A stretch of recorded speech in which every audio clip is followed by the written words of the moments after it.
I'm Lee Clement, your host for this week's episode of Totally Nuclear. The topic of today's show is icebreakers, not the kind used at parties to start a conversation. We are talking about nuclear ships that breaks up sea ice. Icebreakers are ships designed to navigate in sea-covered waters, such as the Arctic Ocean. They have strengthened hulls and ice-clearing shapes and the power to push through the sea ice. That kind of power requires big engines, and big engines use lots of fuel. The problem is there aren't many gas stations in the Arctic Ocean. Nuclear power solves the problem of no gas stations. Icebreaking ships have been around a long time.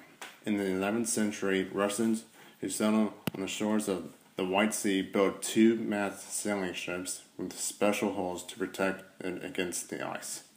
In the 1800s, ships powered by steam engines were developed to slug through the ice.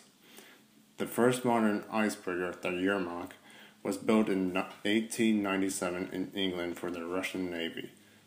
The Yermak and its steam engines were so well built it continued sailing until 1963. In 1957, Russia launched a new kind of steam-powered icebreaker, a nuclear icebreaker. The Lenin entered official operations. It was the world's first nuclear-powered icebreaker.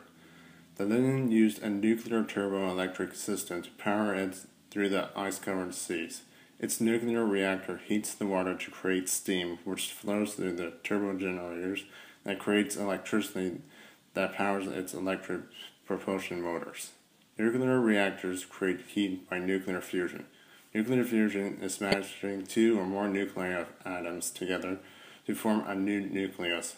Some of the matter is converted to energy, which creates heat. Other nuclear icebreakers use the steam engine created by the nuclear reactor to flow through steam turbines that are connected directly to the propulsion system. Today, Russia is the only country operating nuclear-powered icebreakers. There are only 6 in operation. Russia is building a new nuclear icebreaker that is expected to begin in operations in 2017. Nuclear icebreakers are used for a variety of purposes.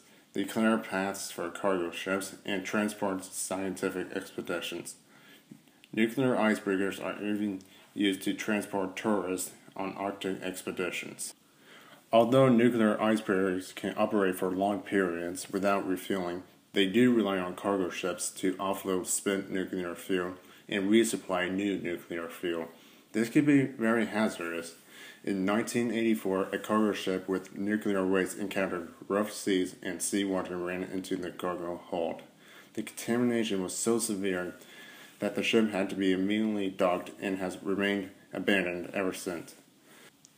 Despite these dangers, Russia continues to expand its nuclear icebreakers as they believe climate change will create greater demand for icebreaking ships.